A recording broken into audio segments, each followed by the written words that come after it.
السلام عليكم ورحمة الله وبركاته. ازيكم عاملين ايه؟ يا رب تكونوا بخير.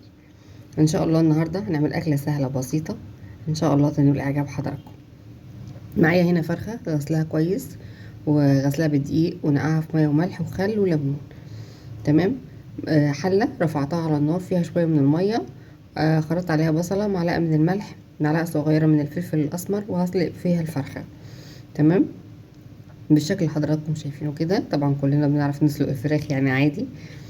معايا هنا كيلو ونص من الزبانخ. دي زبانخ البلدي. دلوقتي طبعا موجودة في السوق، وكل الأكلات الشتوية طبعا بدأت تنزل السوق. كل سنة وانتم طيبين. جبت الزبانخ كده وغسلتها كويس قوي قوي تحت المية الجارية، وحطيتها في مصفى عشان تنزل المية اللي فيها. صفت وبعدين جبتها خرطناها بالشكل اللي حضراتكم شايفينه ده، رفيع كده. تمام. بصلة على النار خرطتها رفيع بالشكل اللي حضراتكم شايفينه ده كده. هنزل عليها بشوية من الزيت وهدبل البصلة شوية. هكون مجهزة معلقة صغيرة من الثوم المهروس. ده ثوم مهروس بس احنا مفرزينه في الفريزر. تمام. جبنا منه معلقة صغيرة بالشكل ده.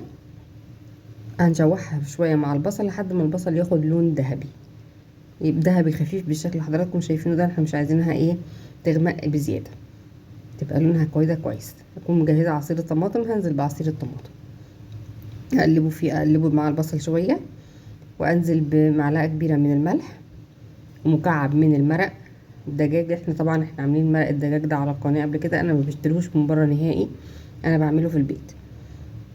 تمام. ومعلقه صغيره من الفلفل الاسمر. هقلبهم مع بعض وهسيبها تتسبك مع نفسها على جنب. هي كده بعد ما اتسبكت تماما هنزل بقى بالزبانخ حبه بحبه واقلبهم في التسبيكه بالشكل ده لحد ما تهدى شويه، اروح حاطه حبه تانيين، وهكذا لحد ما اخلص الكميه كلها بنفس الطريقه دي، علشان بس ما بهدلش الدنيا على البوتاجاز حواليا. فبسيبها تهبط شويه واروح مقلباها، اروح حاطه حبه تانيين كده بقى بالشكل ده. خلصت واتسبكت كويس. هزودها بقى الشوربه بتاعتها. انا ما بزودهاش شوربه بزياده قوي، انا بحط لها شويه من الشوربه يا دوبك يغطوها كده، وبعدين مع الغليان لو انا احتجت بزود شوربه حبه بحبه. تمام. في الحاله اللي زي دي قبل ما انت تزودي الشوربه ممكن تاخديها وتعبيها في كيس وتعينيها في الفريزر لو هي زياده عليك الكميه، وبعد كده تنزليها اكله تسخنيها وبعدين تروحي زايدها شوربتها عادي، تبقى هي مطبوخه جاهزه ومتعانه في الفريزر، بس ما فيهاش الشوربه بتاعتها. تمام. هنيجي بقى هنا هنعمل الرز.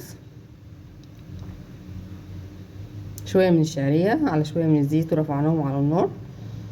هنحمر الشعريه لحد ما تاخد لون ذهبي بالشكل اللي حضراتكم شايفينه ده كده. نكون طبعا مجهزين الرز وغاسلينه كويس ومصفيينه من الميه بتاعته. هننزل بيه على الشعريه بالشكل اللي حضراتكم شايفينه ده، ومعاه معلقه كبيره من الملح، ونقلبهم مع بعض. هنزوده طبعا، ولو احتاج شويه ملح تانيين هنزودهم، ونظبط الحياء بتاعه ونغطيه بقى كده على جنب لحد ما قربه ما يجي يشرب.